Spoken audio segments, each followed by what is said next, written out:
Olá galera, mais uma vez sejam bem-vindos e bem-vindas a mais essa videoaula. Eu, professor Joel Nolasco, serei o guia de vocês nessa incrível jornada do conhecimento pela história.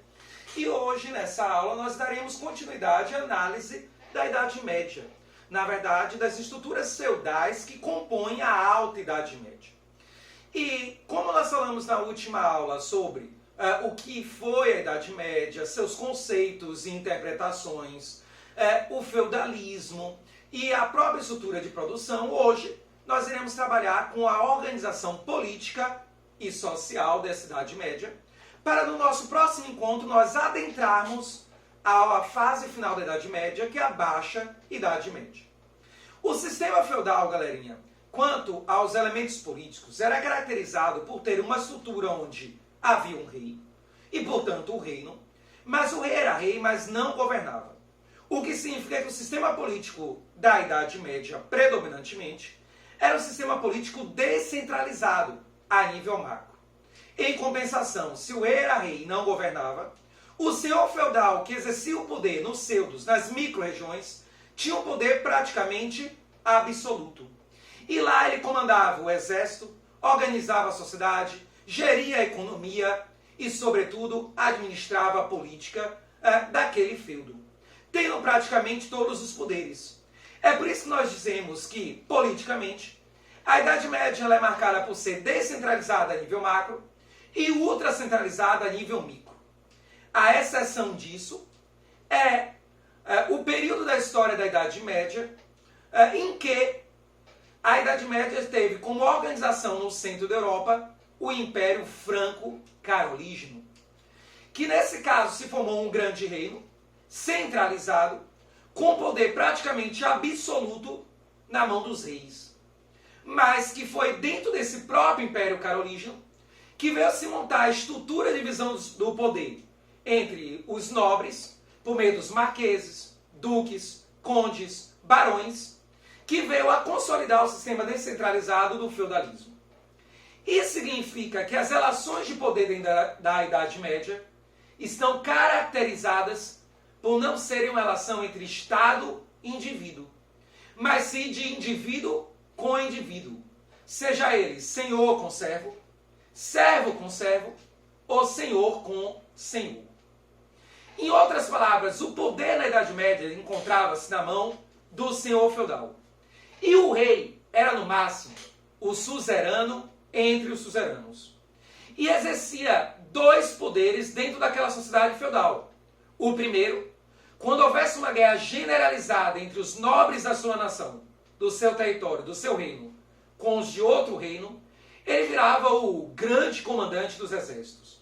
O segundo, ele já possuía uma espécie de caráter sagrado, onde se entendia que a nobreza era mais próxima de Deus e o rei ainda mais próximo, o que fazia dele uma espécie de elemento de ligação entre o ser humano e Deus, mas que não lhe legava nenhum poder político. Entendida essa estrutura política da Idade Média, nós temos que lembrar que, socialmente, a Idade Média tinha uma organização dividida e, portanto, uma sociedade estratificada e hierarquizada, uma divisão que estabelecia grupos sociais de cima para baixo. E essa Idade Média poderia estar dividida em duas formas. A primeira delas, os chamados estamentos. A segunda delas, as chamadas ordens ou estados. Vamos começar pelos estamentos. E preste bem atenção a mim, que isso cai muito nos vestibulares. O estamento é uma forma de organização social onde essa sociedade está dividida por nascimento.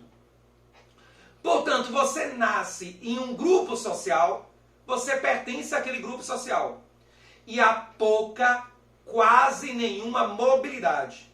Então, se você nasceu em um grupo, provavelmente você irá morrer neste mesmo grupo. Olha o que eu disse, galera, é uma forma de organização social definida pelo nascimento, com pouca mobilidade social. Não significa nenhuma. E existiam dois grupos, dois estamentos. O primeiro deles, a nobreza. O segundo, a plebe. Esse estamento, portanto, define qual é sua posição social, quais são seus direitos e deveres. E o que diferencia um nobre de um plebeu, em teoria, é a ideia da honra. Segundo a Igreja Católica na época, os ditames da fé, os dogmas religiosos, Deus teria escolhido um grupo de homens para portar um espírito superior. Portar um espírito superior que faria eles mais honestos, justos, corajosos, e que eles não temeriam a própria morte. E seriam capazes de morrer em nome de Deus e dos indefesos. Esses homens seriam a nobreza, que já teriam a entrada no paraíso garantida. O segundo grupo seriam os plebeus, desprovidos desse espírito superior, que teriam que trabalhar, produzir e sofrer na terra para purgar os seus pecados. E assim poderiam ou não herdar o reino dos céus. Isso evidencia que não era a riqueza, o capital, a propriedade, nem mesmo de terras, que definia a sua posição social, mas um elemento de critério de origem religiosa. Porém, lembre que a maior parte das terras estava na mão de quem, galera? Dos nobres. E eram poucos os plebeus que tinham uma propriedade de terra. E, portanto, a propriedade fundiária era tipicamente da nobreza. Agora, nunca esqueçam que há sempre a possibilidade de ascensão e decadência social. Por exemplo, um plebeu pode ascender à nobreza, evidenciando que nasceu com um espírito nobre, esse espírito superior. E em campo de batalha ele demonstraria não ter medo da morte, colocaria sua vida em risco para salvar outros membros da nobreza, demonstraria honra e coragem, e assim poderia ser transformado por um ritual religioso, político, social, em um cavaleiro, um homem que guarda a honra. Se 3 gerações seguidas dessa família mostrassem ter esse espírito superior, se togava a ela a fidalguia, a ideia de que eles eram filhos de algo, filhos da honra de Deus. E, portanto, agora essa nobreza passava de forma hereditária. Agora, se nós entendemos o que eram os estamentos, então precisamos entender agora as ordens ou os estados, que são a mesma coisa. Ordens ou estados é uma forma de visão da sociedade feudal que define qual sua função perante a sociedade. Então, o que você irá fazer naquela sociedade como missão, bem como irá definir se você paga ou não impostos. E existem 3 ordens ou estados. O primeiro estado, o clero, aqueles que deveriam orar, rezar, levar a palavra de Deus e, portanto, encaminhar as almas à salvação. Eles representavam Deus na terra. E como tudo pertence a Deus, então eles representam aquele que é dono de tudo. E, portanto, você não pode cobrar impostos do clero. Esse primeiro estado estava dividido em 2 grupos. Alto clero, papa, cardeal, arcebispo, bispo. Os altos estamentos da igreja. Os altos cargos da igreja. Que também eram títulos de nobreza. E que geralmente eram ocupados por nobres. E o baixo clero, que eram os padres, monges, freiras, os baixos cargos da igreja. Geralmente ocupados por pessoas que vinham da plebe. O segundo estado era a nobreza. Aqueles que deveriam administrar a sociedade e defendê-la. E que diziam pagar os seus impostos com sangue em campo de batalha para proteger a fé em Deus e os indefesos. Eles administravam os feudos, a sociedade, guerreavam e só pagavam um único imposto, o dízimo à Igreja Católica. O clero compunha, no geral, 1 a 2% da sociedade. a nobreza de 2 a 3%. E, portanto, no máximo, o primeiro e o segundo estado alcançavam 5% da sociedade. O último estado, que era no mínimo 95% da sociedade, era formado por todo mundo que não era nobre nem clero.